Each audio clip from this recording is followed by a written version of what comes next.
உலகெங்கும் உள்ள தமிழ் மக்களுக்கு ஜோதிட சேவையில் சேலம் ஜோதிட ஆராய்ச்சி சங்கம். தமிழ் உலகின் ஜோதிட ஜோதி, சேலம் ஆன்லைன் அஸ்ட்ரோ டிவி.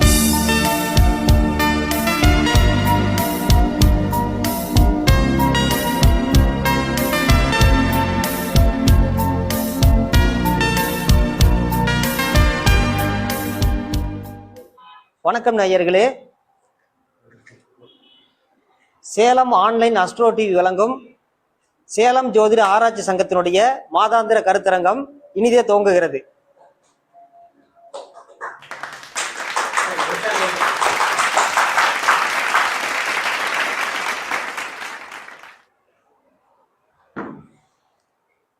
நிகழ்ச்சியை குத்துவிளக்கேற்றி துவங்கி வைத்த சின்ன சேலம் சீனிவாசன் ஐயா அவர்களுக்கு மனமார்ந்த நன்றிகள்.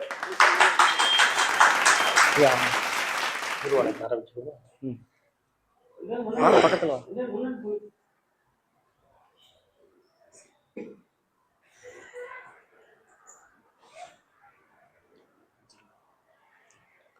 சிவா திருச்சிற்றம்பலம். ஐந்து கரத்தனை ஆணை முகத்தினை இந்தன் இளம்பிறை போலும் எயிற்றினை நந்தி மகந்தனை ஞான கொழுந்தினை புந்தியில் வைத்தடி போற்றுகின்றேனே. குரு பிரம்மா குரு விஷ்ணு குரு தேவே மகேஸ்வரக குரு சாட்சாத் பரபிரம்மம் தஸ்மை ஸ்ரீ குரவே நமக. ஆதித்யாய சோமாய மங்கள புதாய குரு சுக்கர சனேப்யோ ராகவே கேதவே நமக. சர்வ மங்கள மாங்கல்யே சிவே சர்வார்த்த சாதகே சரண்யே திரையம்பகே கௌரி நாராயணி நமோ அஸ்துதேம். முத்தை தருவத்தி திருநகையத்தி கிரசத்தி சரவண முத்தி குருவித்து குருவரன் எனவோதும் முட்கட்பரமற்கு சுருதியின் முற்பட்டது கற்பித்திருவரு 30 தமரரும் அடிபேன 10 தலை தத்த கணைதொட ஒற்றை கிரிமத்தை பொறுதொரு வட்ட பகல் வட்ட திகிரியில் இரவாக 10 கிரதத்தை கடபிய பட்ச புயல் மெச்சத்தகும் ஒரு பட்சித்தொடு ரட்சித்தருள்வது ஒரு நாளே.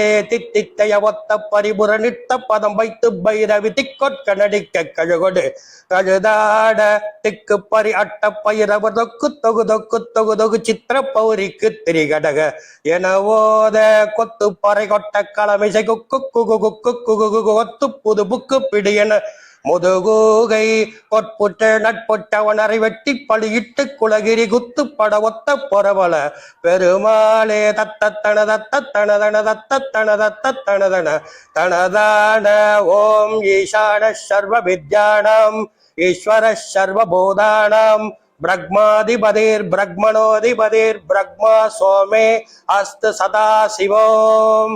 ஓம் ராஜாதி ராஜாய பிரசக்ய சாகினே நமோ வயம். வைஸ்ரவணாய குர்மகே சமே காமான் காமகாமாய மக்யம் காமேஸ்வரோ வைஸ்ரவணோ ததாதே குபேராய வைஸ்வரனாய மகாராஜாய நமக. ஓம் சிவா திருச்சிற்றம்பலம். நேயர்கள் அனைவருக்கும் இனிய காலை வணக்கம். தற்போது சேலம் ஜோதிட ஆராய்ச்சி சங்கத்தினுடைய 14வது மாத கருத்தரங்க நிகழ்ச்சியில் இன்று சங்கத்தினுடைய துணை செயலாளர் சின்ன சேலம் சீனிவாசன் ஐயா அவர்கள் தரமான வாழ்க்கைக்கு வரமாக அமைந்த கிரகங்கள் அப்படிங்கிற தலைப்புல சொற்பொழிவாற்ற உள்ளார். அவருடைய இனிய உறவை கேட்பதற்காக ஆர்வத்தோடு அமர்ந்திருக்கக்கூடிய அனைத்து நேயர்களுக்கும் வணக்கத்தை கூறி நிகழ்ச்சியை தொடங்குவோம். சிவா திருச்சிற்றம்பலம். எல்லாம் வல்ல ஞானமே வடிவமான விநாயகப் பெருமானுடைய திருவடிகளை மனமைமொழிகளால் வணங்கி சேலம் ஜோதிட ஆராய்ச்சியாளர் நலசங்கத்தின் கௌரவ தலைவர் பொருளாளர் செயலாளர் அனைவருக்கும் அடியனுடைய பணிவான வணக்கங்களை தெரிவித்துக் கொண்டு சேலம் ஜோதிட ஆராய்ச்சியாளர் நலசங்கம் நடத்தும் 14வது ஜோதிட கருத்தரங்கில் கலந்து கொண்டு சிறப்பிக்க வந்திருக்கும் அனைத்து ஜோதிட பெருமக்களுக்கும் அடியனுடைய பணிவான வணக்கங்களை தெரிவித்துக் கொண்டு தரமான வாழ்க்கைக்கு வரமாக அமைந்த கிரகங்கள் என்ற தலைப்பில் ஒரு சிறு கருத்தை உங்களிடம் நான் பகிர்ந்து கொள்கிறேன். மனிதன் வாழ்க்கையில ஜெயிக்கணுன்ற எண்ணம் இருக்கணும், ஜெயித்தே ஆக வேண்டும் என்ற வைராக்கம் இருக்கணும். அப்படி இருந்தாதான் அவன் வாழ்க்கையில் ஜெயிக்க முடியும். இதை நீதி நூல் என்ன சொல்லுது அப்படின்னீங்கன்னா, மெய் வருத்தம் பாரார், பசி நோக்கார், கண் துஞ்சார், எவ்வவர் வினையும் மேற்கொள்ளார், செவ்விய அருமையும் பாரார், அவமதிப்பு கொள்ளார், கர்மமே கண்ணாயினார் அப்படின்னு நீதி நூல் சொல்லுது. ஒரு காரியத்தில் கண்ணும் கருத்துமாக இருந்தால் தான் அதை நம்ம வாழ்க்கையில் ஜெயிக்க முடியும் அப்படின்றது ஒரு நீதி நூல் சொல்லக்கூடிய ஒரு விஷயம். இன்னும் ஒரு விஷயம் என்ன சொல்லுது அப்படின்னீங்கன்னா, கிழக்கு இல்லாமல் சூரியன் இல்லை, இலக்கு இல்லாமல் வாழ்க்கை இல்லை, விளக்கு இல்லாமல் ஒளி இல்லை, பழக்கம் இல்லாமல் வெற்றி இல்லை. ஒருத்தன் எந்த அளவுக்கு ஜோதிடத்தில் நம்ம பழகிறோம், கிரகம் என்ன அளமையில் உட்காந்துருக்கு அப்படின்றத நம்ம பழக பழக பழக தான் அது அனுபவமாக மாறி அது வெற்றியை கொடுக்கும். இது ஒரு விஷயமா நம்ம நீதி நூல், இதையும் நீதி நூல் தான் சொல்லுது. வேற என்ன நீதி நூல் சொல்லுது அப்படின்னு பார்த்தீங்கன்னா, ஒவ்வொரு மனிதனும் வாழ்க்கையில் பிறருக்கு உதவி செய்திடணும். உதவி செய்யறதுனால நாம் ஏதாவது குறைஞ்சிடுமான்னா இல்லை, பிறர் வாழ நாம் காரணமாக இருக்கணுமோ தவிர பிறர் வீழ நம் காரணமாக இருக்கவே கூடாது. இதுவும் நீதி நூல் தான் சொல்லுது. இன்னும் என்ன சொல்லுது அப்படின்னீங்கன்னா, அதாவது ஒவ்வொரு மனிதனும் பாவங்கள் குற்றங்கள் எல்லாம் செஞ்சுட்டு பரிகாரம் பண்ணிட்டு கடவுள்கிட்ட வேண்டிட்டோம்னா நம்ம இதெல்லாம் போயிடும், கர்மா போயிடும் அப்படின்னு ஒரு காலத்திலையும் நினைக்கக்கூடாது. பாவ மன்னிப்பெல்லாம் இங்கே இதில் இடமே கிடையாது. நம்ம செய்கிற பாவத்துக்கும் குற்றத்துக்கும் தண்டனை கண்டிப்பாக உண்டு. அது எப்படி கொடுப்பாரு அப்படின்னா, அதுதான் நமக்கு விதி அப்படின்ற ஜாதக கட்டம். எப்படி விதின்ற ஜாதக கட்டம்.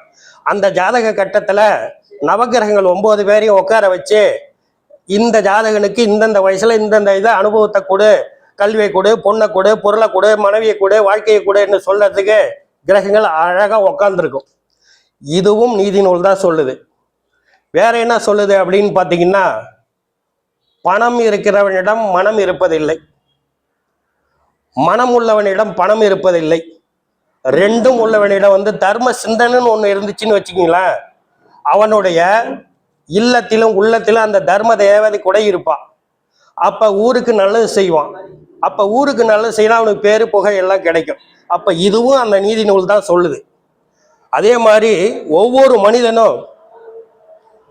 மனிதனுக்கு உள்ளேயும் 2 குணங்கள் இருக்கு.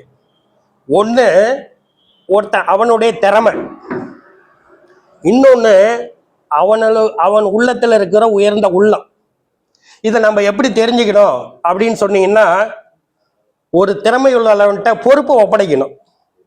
அப்போதான் அவன் பொறுப்பு எந்த அளவுக்கு வேலை செய்கிறான் அப்படின்றத நம்ம பார்க்குறோம். அப்போதான் அவனுடைய திறமை என்னன்றது தெரியும். அதே மாதிரி ஒவ்வொரு மனிதனும் ஒரு உயர்ந்த குணம் இருக்கும். அந்த குணத்தை நம்ம எப்படி தெரிஞ்சுக்கிறோம்னா, அவன்கிட்ட அதிகாரத்தை கொடுக்கணும். அவன்கிட்ட அந்த அதிகாரத்தை கொடுத்துட்டோம்னு வச்சுக்கிங்களேன், அவன் எந்த அளவுக்கு அவனுடைய உயர்ந்த குணம் என்ன, அவனுடைய இது என்னன்றது தெளிவாக தெரிஞ்சிடும். அப்போ ஒவ்வொரு மனிதனுக்குள்ள இருக்கிற திறமையும் அந்த உணர்வும் தெரிஞ்சுக்கிறதுக்கு இது தேவைப்படுது. இன்னொரு விஷயம் என்ன அப்படின்னீங்கன்னா, ஒவ்வொரு மனுஷனும் வாழ்க்கையில் இப்போ ஜோசியர்கிட்ட கெடுக்கிறாங்க. ஒவ்வொரு மனிதனும் ஜாதகத்தை கட்டத்திலைய என்ன சாதிக்க பிறந்திருக்கிறான், அவன் என்னத்தை அனுபவிக்க பிறந்திருக்கிறான் அப்படின்றத ஜோசியர் நாம தான் சொல்லணும், நாம தான் கண்டுபிடிக்கணும். அதை கண்டுபிடிச்சி தான் அவன்கிட்ட அந்த விஷயத்த நம்ம சொல்லணும். இதை நீ சாதிக்க பிறந்திருக்க, இதை அனுபவிக்க பிறந்திருக்க அப்படின்ற விஷயத்த நாம் சொல்ல வேண்டிய விஷயம் நம்ம ஜோதிடர்கிட்ட இருக்கு. இப்போ சினிமாவில் நம்ம ஒரு டைலாக் ஒன்று பார்த்துருப்போம், நீ பார்த்துருப்பீங்க. ஒரு ஏழை விவசாயி ஒரு பையனை கூப்பிட்டு போய் ஜோசியத்தை அவனுடைய பையனுடைய ஜாதகத்தை கொடுப்பார். கொடுத்துட்டு அந்த ஜோசியர் சொல்லுவாரு, உங்க பையன் ஜனாதிபதி ஆக போறார், கேட்டுக்குப்பா. உங்க பையன் பணப்பொட்டியில தூங்க போறார், கேட்டுக்குப்பா. உங்க பையனுக்கு மாலை மரியாதை என்ன, பட்டம் பதவிகள் என்ன, வண்டி வாகனம் என்ன, வேலை தொழில் என்ன, பணம் இதெல்லாம் எல்லாம் சொல்றார், கேட்டுக்குப்பா அப்படின்றார்.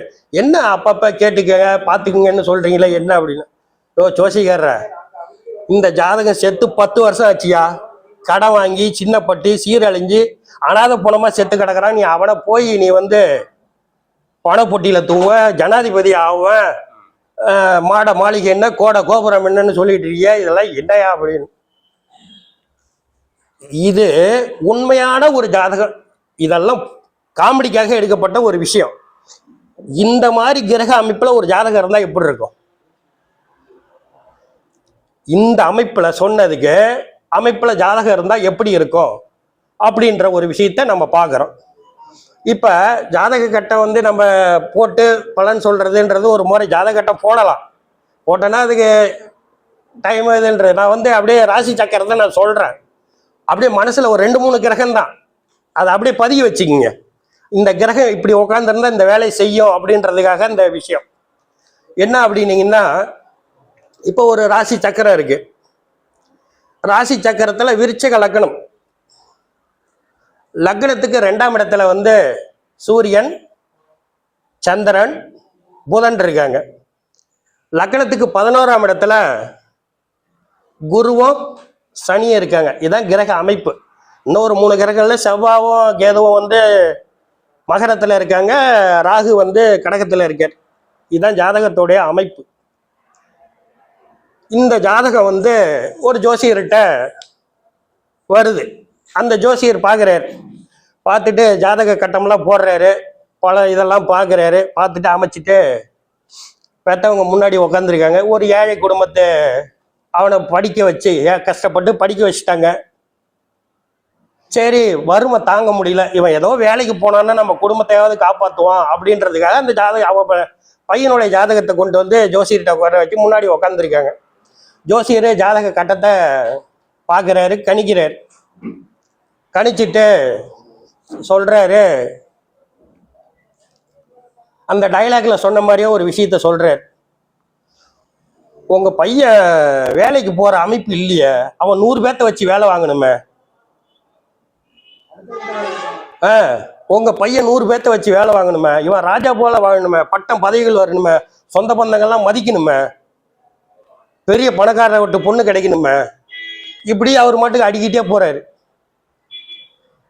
முன்னாடி உக்காந்துருந்தவங்க, என்ன ஜோசியர ஏதோ 500 ரூபா கொடுத்தன்றதுக்காக ஏதாவது நல்ல வார்த்தை சொல்லுன்னு சொல்லாதீங்க, நாங்க வந்து வறுமை குடும்பம் தாங்க முடியாத வந்திருக்கிறோம், நீ மாட்டுக்கு எதையாவது ஒண்ணு வந்து சொல்லாத, என்னன்னு பாருங்க அப்படின்றாங்க.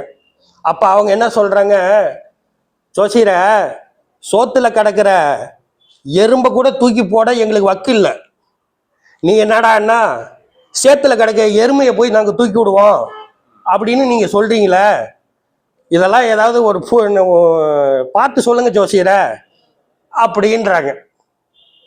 அப்படின்னு சொன்னதான் பெத்தவங்கள்ட்ட அவர் சொல்றாரு, அம்மா உங்க பிறந்த ஜாதகம் எப்படி, இன்னும் நட்சத்திரத்தில் பிறந்த, இன்னும் லக்கணத்தில் பிறந்தாரு, வயசு இது ஆகுது, இந்த அமைப்பு வந்துச்சுன்னா, இந்த கிரகங்கள் இருந்துச்சுன்னா இப்படிதாம்மா நடக்கும் அப்படின்னு அவர் சொல்றார்.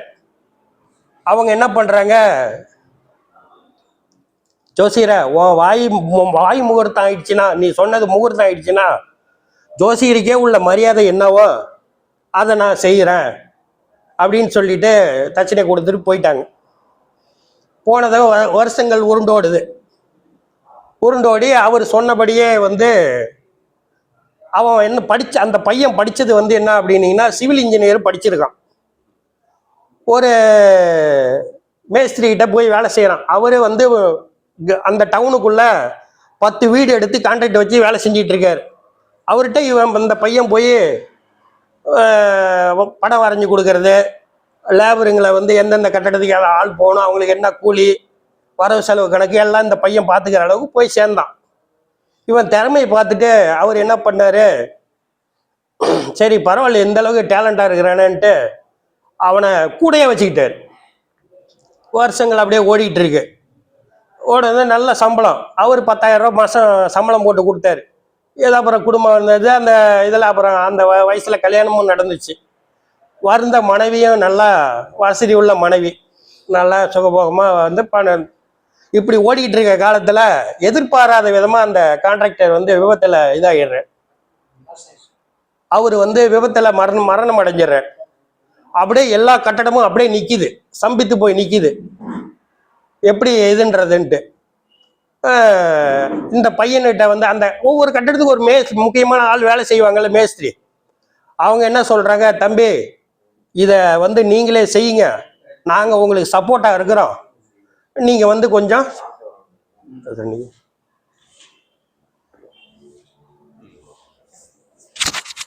நாங்க சப்போர்ட்டா இருக்கிறோம், நீங்க வந்து இதை எடுத்து செய்யுங்க தம்பி அப்படின்னு எல்லா கட்டடக்காரங்களும் மேஸ்திரி ஒத்துழைக்கிறாங்க. இவங்க அப்பா அம்மாட்ட போய் கேட்டுட்டு மனைவிட்டு கேட்டு வந்து அந்த கான்ட்ராக்ட் எடுத்து நடக்கிறாரு. மிக பிரபலமான அவர் ஒரு கட்டட கான்ட்ராக்ட் இதாகிடுறாரு. பணம், பட்டம், பதவி, சொந்த பந்தங்களை கூட்டுக்கிறது, எல்லாத்தையும் கூப்பிடுறது, கோயில் கட்டுறது, கும்பாபிஷேகம் பண்றது, மாலை, மரியாதை, பட்டம் அனைத்தும் நடக்குது. இதெல்லாம் நடக்குது. இந்த கிரக அமைப்பு இதுக்கு என்ன, இதுக்கு சாட்சிக்கு ஒரு பாடல் வேணும்ல. இந்த அமைப்புல கிரகம் உட்கார்ந்துருந்தா என்ன மாதிரியான அமைப்பு? இப்ப நான் கிரகத்தை சொல்லிட்டேன். விருச்சிக லக்னம், லக்னத்துக்கு 2ஆம் இடத்துல வந்து சூரியன், சந்திரன், புதன், லக்னத்துக்கு 11ஆம் இடத்துல வந்து குருவும் சனியும் உட்கார்ந்துருக்காங்க. இப்ப இப்படி உட்கார்ந்துருந்தா இதுக்கு ஒரு பாடல் வேணும்ல. இது என்ன பாடல் சொல்லுது அப்படின்னா, ஜாதக அலங்காரம் அப்படின்ற நூல்ல ஒரு பாடல் சொல்லுது. என்ன சொல்லுது அப்படின்னீங்கன்னா, சொல்லும் 2ஆமாதி சூழ்ந்துமே லாபத்தில் இருக்க. சொல்லும் 2ஆமாதி சூழ்ந்துமே லாபத்தில் இருக்க. வெல்லும் லாபன் பாக்கியாதிபதி விரும்பிய 2இல் உற்றிட. லாபாதிபதியும் பாக்கியாதிபதியும் 2இல் உற்றிட. நல்ல குணம், தர்மவான், 4 லட்சம் பொன் தேடி அல்லல் அறவே அவனியில் வாழ்ந்திடுவான் அப்படின்னு ஜாதக அலங்காரம் சொல்லுது. இப்ப இந்த பாட்டுக்கும் இந்த ஜாதக அமைப்புக்கும் கிரகம் கரெக்டா உட்கார்ந்துருக்குது. 2ஆம் அதிபதி 11க்கு போயிட்டார். 2ஆம் இடத்துல பாக்கியாதிபதி என்று சொல்லக்கூடிய சந்திர பகவானும் லாபாதிபதி என்று சொல்லப்படுகிற குருவும் அங்க பரிவர்த்தனை வராங்க. 2 பேரும் அங்க வெயிட்டா உட்கார்ந்துருக்காங்க. அப்ப 2ஆம் இடமும் பலம் பெறுது, 11ஆம் இடமும் பலம் பெறுது. லக்னாதிபதியை வந்து வாங்கயா, லக்னாதிபதி வந்து வெயிட்டா வேணும் இல்லையா? இந்த 11ஆம் இடத்துல இருந்த இந்த குரு இந்த லக்னாதிபதியை பார்க்கிறேன். 2ஆம் இடத்துல உச்சம் பெற்ற லக்னாதிபதியை பார்க்கிறேன். அப்ப இந்த பாட்டுக்கு இந்த ஜாதகம் அமைப்பா உட்கார்ந்துருக்கு. இப்ப ஒரு ஜாதகன் வந்து வாழ்க்கையில வெற்றி பெறணும், தான தர்மங்கள் செய்யணும் அப்படின்னா பஞ்சமாதிபதியும் பாக்கியாதிபதியும் நல்லா இருந்தா போதும். ஒன்று லக்னத்தை குரு பார்க்கணும், இல்லை லக்னாதிபதியை குரு பார்க்கணும், இல்லை ராசியை குரு பார்க்கணும். இப்படி பார்த்துட்டாலும் ஜாதகன் வந்து வாழ்க்கையில விஜயிப்பான். ஜாதகன் வந்து நல்லவனா கெட்டவனா, அவன் வாழ்க்கையில எப்படி ஜெயிப்பான், எந்த மாதிரியான ஜெயிப்பான் அப்படின்றதெல்லாம் சில ஜோதிட விதிகள் வந்து நம்ம சொல்றோம். இப்ப ஒருத்தர் சாதகன் வந்து நல்லவனா கெட்டவனான்றது எப்படி நம்ம தெரிஞ்சுக்கிறது? எப்படி தெரிஞ்சுக்கிறது? லக்னம் அந்த புள்ளி இருக்கல ஒரு கிரக காலில் நிற்கும், அது வந்து சுப கிரகமா இருந்துச்சுன்னா நல்லா இருக்கும். அதே மாதிரி லக்ன அதிபதி அவரும் வந்து என்ன பண்ணாங்கன்னா சுபகிரக காலில் இருந்தாங்கன்னா அவர் வந்து நல்லா இருக்கும். எந்த இதுன்னு சொன்ன அதே மாதிரி ராசி அதிபதி சுபகிரகம். இப்படி லக்னம், லக்னாதிபதி, ராசி அதிபதி சுபகிரகங்களுடைய காலில் இருந்துச்சுன்னு வச்சுங்களேன், அவன் நல்லவனார். ஒருத்தன் வாழ்க்கையில ஜெயிக்கிறான், வெற்றி அடைகிறான் அப்படின்னா அதாவது உச்சி சிந்தனை அப்படின்னு சொல்லுவாங்க. லக்னாதிபதி அதாவது 10ஆம் அதிபதி லக்னத்துல இருக்கணும், லக்னாதிபதி 10ல் இருக்கணும். 1-10 தொடர்பு. அவனுக்கு உச்சி சிந்தனை, எவனையும் கெடுக்க மாட்டான், நல்லா இப்போ ஒரு ஜாதகத்தை நம்ம பார்க்கும்போது இந்த அமைப்பெல்லாம் நம்ம இருக்கா அப்படின்னு பார்க்கணும். லக்னாதிபதி 10ல் இருக்கணும், 10ஆம் அதிபதி லக்னத்தை அப்படின்னா உச்சி சிந்தனை அப்படின்னு பேர். அது யாரையும் கெடுக்கணும். இன்னொரு விஷயம் என்ன அப்படின்னா, லக்னாதிபதி நின்ற நட்சத்திர அதிபதி 10ஆம் இடத்துல இருக்கணும். அதே மாதிரி ராசி நின்ற நட்சத்திராதிபதி 10ல் இருக்கணும். அவன் தொழிலை விரும்பி செய்வான். ஒரு தொழிலை செய்யும் போது விரும்பி செய்வான். அப்படி விரும்பி செய்யும் போது அவனுக்கு தானா அந்த இதெல்லாம் கிடைக்கும். இந்த மாதிரியான ஒரு விஷயங்கள்லாம் வந்து ஜாதகம் ஜெயிக்கிறதுக்கு ஒரு விஷயம்லாம் நம்ம சொல்லப்படுது. இன்னும் ஒரு விஷயம் ஜாதகத்தை ஜெயிக்கப்படுகிறதுனா, ஒரு நம்ம ஜாதகத்தை பார்க்கிற போது ஒளி கொடுக்கக்கூடிய நட்சத்திரங்கள் அப்படின்னு நம்ம சொல்றோம் இல்லைங்களா? ஒளி கொடுக்கக்கூடிய, அதாவது புஷ்கர நவாம்சம்னு வச்சுங்களேன். நம்ம பாரம்பரியத்துல புஷ்கர நவாம்சம் அப்படின்னு நம்ம சொல்லுவோம். அந்த புஷ்கர நவாம்சத்துல லக்ன புள்ளி இருக்கு இல்லையா, லக்னம் நின்ற நட்சத்திர அதிபதி புஷ்கர நவாம்சத்துல இருந்துட்டாருன்னு வச்சுக்கோங்க. அதாவது ஒரு ஜாதகங்க கடக லக்னம், சுக்கிரன் நீசம், சூரிய நீசம், சந்திரன் நீசம், சனி நீசம், 4 கிரக நீசம். லக்னம் நின்றது மட்டுமே புனர்பூசம் 4ஆம் பாதம். ஒரே இதுதான் எல்லா கிரகத்துக்கும் ஒளி கொடுக்குது. அப்ப லக்னம் நின்ற நட்சத்திராதிபதி நல்லா வெயிட்டா இருந்துட்டு அதாவது ஒளி கொடுக்க புஷ்கர நவாம்சத்துல இருந்துட்டாருன்னா அவன் உலகம் போற்றும் தொழில் அதிபர், சக்சஸ்ஃபுல் வாழ்க்கை வாழ்வான். அதே மாதிரி லக்னாதிபதியும் புஷ்கராம்சத்துல இருக்கணும். சரி, இவங்க 2 பேரும் இல்ல, வேற யார் இருக்கலாம் அப்படின்னா பாக்கியாதிபதி இருக்கலாம். 9ஆம் அதிபதி புஷ்கரா நவம்சத்துல இருந்தா அவன் அப்ப சொத்து வச்ச சொத்தே அவனுக்கு போதும், அவ்வளவு சொத்து செய்யும். 9ஆம் இடம் தானே பட்டம், மாலை, மரியாதை, கௌரவம், அந்தஸ்து எல்லாம் 9ஆம் இடம் தானே. இது எல்லாம் தானா வரும். சரி, இது இல்லை, அட்லீஸ்ட் பஞ்சமாதிபதியாவது இருக்கணும். இந்த பஞ்சமாதிபதியாவது புஷ்கர நவமஸ்தில் இருந்துட்டாருன்னா அவனுடைய வாழ்க்கை மிக சிறப்பாக இருக்கும். பூர்வீகத்தை சொருப்பு, குலதெய்வத்தினுடைய அருள், 5ஆம் இடத்துல என்னென்ன இருக்கு அதை எல்லாமே நீங்கள் சொல்லலாம். புத்திர சம்பந்தமான விஷயங்கள் அனைத்தும், அதாவது 5ஆம் இடம் தான் மனசு. இவனை பார்த்து எல்லாரும் கையெடுத்து கும்பிடுவாங்க பஞ்சமாதிபதி புஷ்கர நவமஸ்தில் இருந்தா. சரி, இந்த மாதிரி நல்ல ஆதிபத்தியம் ஒரு 7ஆம் அதிபதி இருக்காருன்னு வச்சுங்க. அப்ப 7ஆம் அதிபதி புஷ்கரத்துல இருந்தா என்ன? அழகான பொண்ணு, படிச்ச பொண்ணு, செவத்த பொண்ணு, சம்பாதிக்கிற பொண்ணு, கை நிறைய வரத்துச்சின்ன கொட்டு வர பொண்ணு, இதெல்லாம் கிடைக்கும். அப்ப ஒரு ஜாதகம் நம்ம பார்க்கும்போது அது ஏற்றமிகு ஜாதகமா இறக்கமிகு ஜாதகமா என்ன அனுபவிக்க வந்திருக்கான் அப்படின்ற ஒரு விஷயத்த இதுல நம்ம சொல்லலாம்.